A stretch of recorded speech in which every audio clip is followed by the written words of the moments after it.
learning experience of hours of on a plane with a 12-year-old riding the kite that she chose. What part of that isn't fun? I'm not going to do this for every picture. I will tell you a little bit about this one. This is at our Milwaukee Community Sailing Center, and I'm sure you have a similar thing that happens down here. So we have, these are, what's this called? It's an Opti knockoff, cold molded. It's an Opti. Opti? Yeah.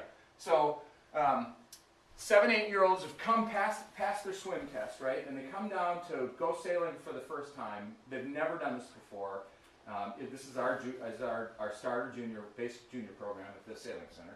My daughter Kate, is in this case a 15-year-old instructor. And what they do with these kids on the very first day, they give them 2 instructions. Here's how you buckle your life jacket.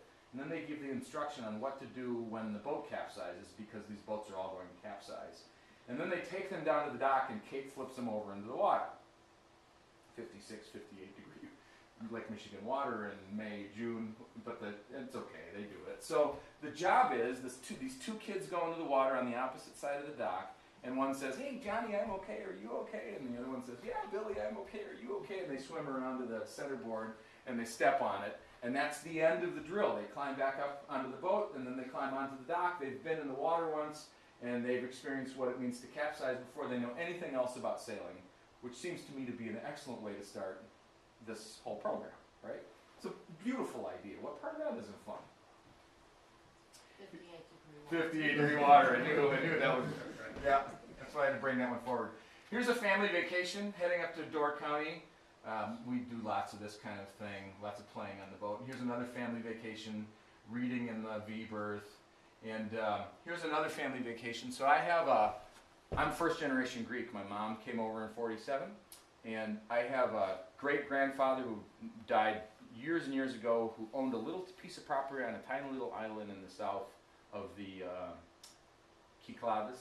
So we started up in Athens and sailed 8 days down to the family island with the whole family. Never would have been able to do that without having some access to this. It was a phenomenal experience.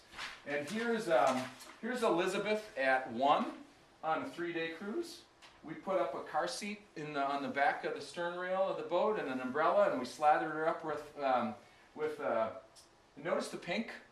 There's a little bit of that theme there going on. And here she is a little bit later. She has the same glasses as a couple of years later on another one with her mom. And here's Elizabeth again. This one I want to point out a quick storyline. This is our boat now. This is the one we race. And we're in a regatta on Milwaukee Bay. It's a beautiful day. We've been put up against these big guys. But we've come downwind, flying a kite, and we're turning the corner around to mark. We've taken the kite down, and we're sheeting the jib, and we're getting ready to go upwind. We're actually doing really well in the regatta. But I want you to notice that this is Elizabeth here, age 7. So here's what happened. So she's got the job of keeping the rig up. This boat is a big, heavy main-driven boat. It's a lightweight sport boat with a big main, so it's driven by that. And so it's got runners and check stays that all come back to self-tailing winches on both sides of the aft cockpit. So her job, she's got a winch handle and 2 pockets and 2 self-tailing winches, and she's the one that keeps the rig up. That's her job. So what she's just done, downwind we've had it flying loose because we want the rig forward, and she's gone in and ground it back up to put the mast in column so that we can go upwind. She took her winch handle out, she put it in her pocket, she climbed up on the rail and proceeded to try to hit the mark with her feet because that's what she likes to do when we go around the mark. She doesn't know that I'm driving wide so that she doesn't hit it because we're going to have to go around it another time if she actually does. And she didn't know that until she saw that picture the first time and I explained it when she was 12. She was a little angry at me. But the point I want to make is this whole exercise is to say, can you imagine what's going on in a 7-year-old's head? A day of racing with her sister and her mom and her uncle and a bunch of adults, and she's holding the rig up. That's her job, right? She knows it. It's critical to us doing well in this thing. She gets her job done. She cooperates with the rest of this team. Everything is perfectly executed, and then she goes and makes her own game up. What part of that isn't fun? So here's just this year. We had this stellar melt happen a couple weeks after Christmas, where all the snow on all the lakes just dropped to water, and then boom, it froze to 6 degrees or something for 3 days, and we got this black ice. So we all got the call, we're going to go ice boating, you guys. So Elizabeth, that's Elizabeth now, at age 13, climbs into this ice boat, puts a helmet on, and goes 60 miles an hour across Lake Mendota, and is completely able to pull this off. What part of that isn't fun? Okay? And one more. This is not my family, but it's an important family, and I want to tell you why. So, back to the Milwaukee Community Sailing Center. We had confronted this problem where we had a whole bunch of boomers enjoying the access to the water that our programs provided and the boats, and a bunch of juniors in our classes, and nobody in that 26 to 46 year age group. Remember that group? And we knew that what was happening, for the most part, is a mom or dad was driving the 8-year-old down and dropping him off in the parking lot and then heading off and doing something else. So we said, we're going to just try to see how many parents we can pull out of the parking lot to go sailing with their kid once.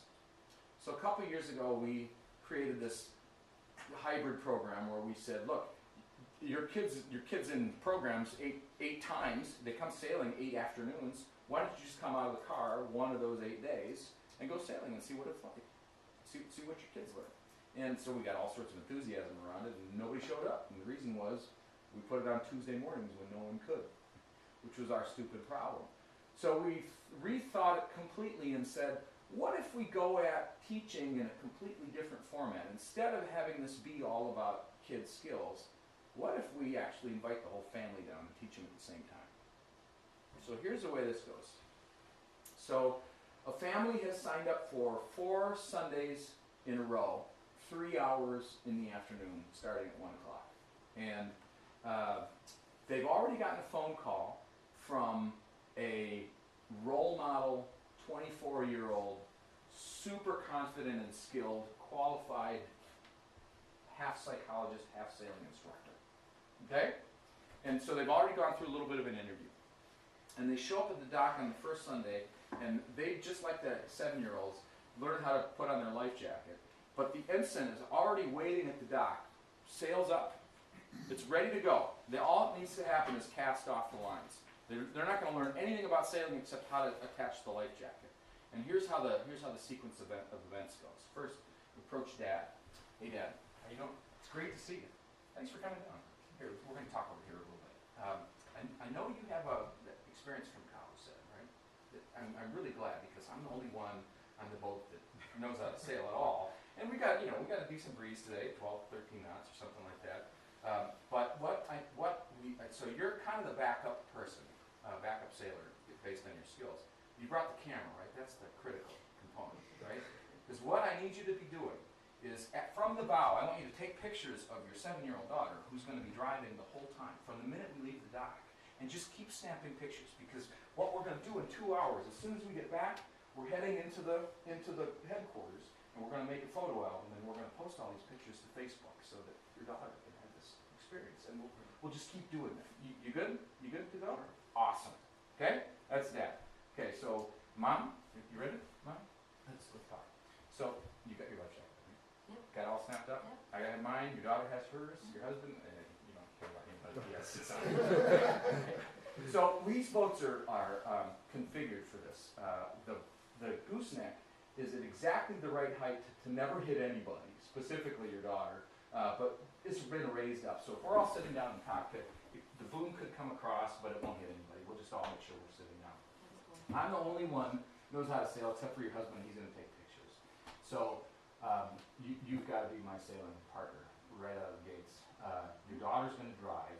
You and I are going to work the jibs. So you'll have one winch and I'll have another winch, and I'll show you how to brake and then tail. And we'll just keep doing that all the way out for the first day. Sound good?